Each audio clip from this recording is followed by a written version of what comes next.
RSA algorithm. आज हम RSA algorithm समझेंगे एग्जाम्पल के साथ में। आरएसए एल्गोरिथम एक प्रॉब्लम लेकर के हम सॉल्व करते हैं। प्रॉब्लम में यहाँ पे दो वैल्यू दिया रहेगा, एक पी, कोई भी पी और क्यू की जगह पे कुछ भी हो सकता है, लेकिन एग्जाम्पल में जो हमने लिया है उसमें पी की वैल्यू 11 मेंशन की गई है और क्यू की वैल्यू 13 मेंशन की गई है। यम की वैल्यू 9 है, यम मैसेज है। हम ऐसे एल्गोरिथम के हेल्प से किसी भी प्लेन टेक्स्ट को साइफर टेक्स्ट में कन्वर्ट करते हैं। इसके लिए हमें दो की ज़रूरत पड़ेगी, एक पब्लिक की और प्राइवेट की ज़रूरत पड़ती है। एक इनक्रिप्शन के लिए होता है और दूसरा डिक्रिप्शन के लिए होता है। इनक्रिप्शन के लिए हमने की ई का यूज किया है, इज इनक्रिप्शन की, एंड डी हमने यूज किया है डिक्रिप्शन की। जब हम प्लेन टेक्स्ट से साइफर टेक्स्ट में कन्वर्ट करते हैं तो इसके लिए जो फार्मूला होगा वो फार्मूला ये है, C equal to M to the power E mod N and P is equal to C to the power D mod N. यहाँ पे C साइफर टेक्स्ट है एंड P प्लेन टेक्स्ट है, M message है and C जो होगा ये cipher text जो convert होता है, और एन जो है एन एन पी और क्यू का मल्टीप्लिकेशन है। तो इसको हम स्टेप बाय स्टेप सॉल्व करते हैं। यहाँ पर सबसे पहले स्टेप 1 में हमें कैलकुलेट करना होगा एन की value. N is equal to P multiplication of Q. P की वैल्यू 11 एंड क्यू की वैल्यू 13, दोनों को हम मल्टीप्लाई करते हैं तो 143 आता है, मीन्स एन की वैल्यू 143 हुआ। दूसरा एक फैक्टर हम कैलकुलेट करेंगे फाई एन की वैल्यू होगा p minus one multiplication of q minus one. p minus one means 11 minus one 10 हो जाएगा, और q minus one means 13 minus one 12 हो जाएगा। 10 और 12 को मल्टीप्लाई करते हैं तो 120 आएगा। फाई एन की वैल्यू 120 हो गया। अब हमारा सेकंड स्टेप आता है। सेकंड स्टेप में हमें पब्लिक की जनरेट करते हैं।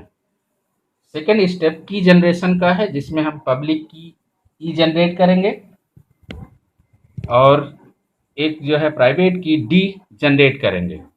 तो पब्लिक की E is implies that a random prime number that has a GCD of 1 with phi n and is less than phi n is chosen। इसका मतलब ये है कि हमने एक सेट ऑफ प्राइम नंबर लिया है। For example prime number 3, 5, 7, 11, 13 and so much, ये हमारे पास प्राइम नंबर हैं। इसमें से कोई एक नंबर हम सेलेक्ट करेंगे और उस नंबर का और फाई एन का जीसीडी 1 होना चाहिए। तो ऐसी वैल्यू को हम इनक्रिप्शन की सेलेक्ट करेंगे।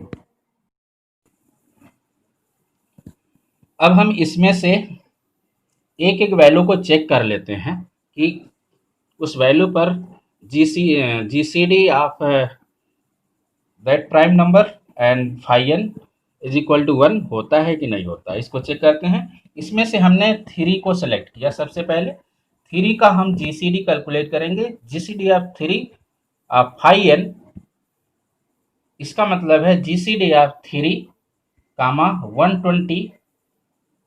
ये अगर हम कैलकुलेट करते हैं तो ये 1 के इक्वल नहीं होगा, नॉट इक्वल टू 1।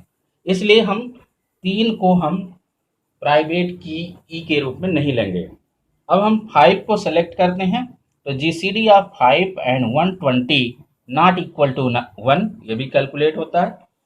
अगर हम 7 को लेते हैं तो GCD of 7 and 120 equal to 1 हो जाता है। तो इसका मतलब है ई की वैल्यू हम 7 सेलेक्ट कर लेंगे। हमारे पास एक पब्लिक की ई आ गया है। अब हम प्राइवेट की डी का जनरेशन चेक करेंगे।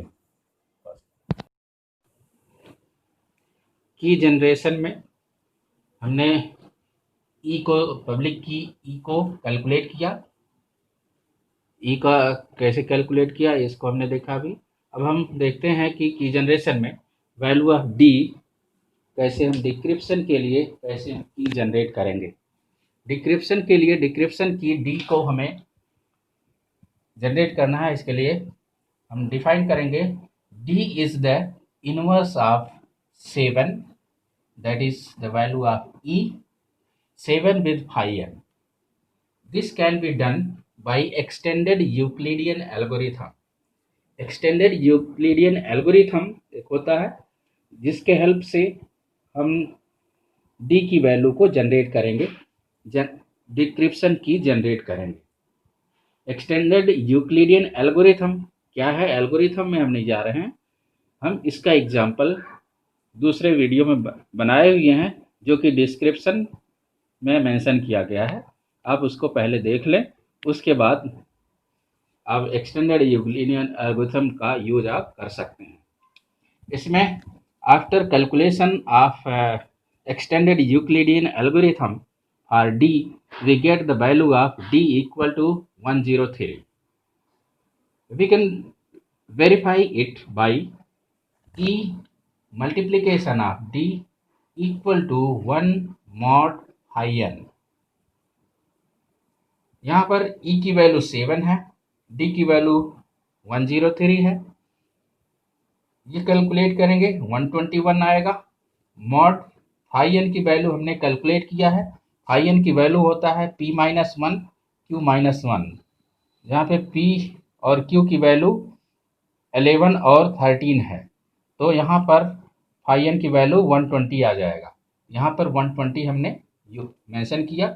इसको हम अगर कैलकुलेट करते हैं तो यहाँ पर 121 और 120 का अगर हम जीसीडी कैलकुलेट करें तो 1 आएगा। इसका मतलब ये है कि जो डी की वैल्यू है वो सही वैल्यू है, डिक्रिप्शन की है, इससे हम डिक्रिप्ट कर सकते हैं। अब हमें कैलकुलेट करना है साइफर टेक्स्ट और प्लेन टेक्स्ट। जो भी पैरामीटर हमको मिले हुए हैं, ई की वैल्यू मिला हुआ हमें 7, डी की वैल्यू मिला हुआ है 103, मैसेज यम हमारे पास है जिसकी वैल्यू 9 है। तो हम साइफर टेक्स्ट के लिए हम कैलकुलेट करेंगे cipher text C equal to M to the power E. इसका मतलब है 9 to the power 7 mod 143। 143 is the calculation of P multiply Q, means 11 multiply 13, that is equal to 143. After calculation, we get the value of C equal to 48. Now we calculate P. P की value calculate करने के लिए formula use करेंगे P equal to C to the power D mod n। यहाँ पे C की value 48 है, तो 48 पावर 103 मॉड 143 कैलकुलेट होगा और वैल्यू मिलेगा 9। ये 9 मिला है, ये हमने डिक्रिप्ट कर दिया है। डिक्रिप्ट करने के बाद प्लेन टेक्स्ट मिल गया है। हमने इनक्रिप्ट किया था तो साइफर टेक्स्ट बना था जिसकी वैल्यू 48 थी, और डिक्रिप्ट करने के बाद वैल्यू हमको ओरिजिनल मैसेज हमको मिल गया m इक्वल टू 9।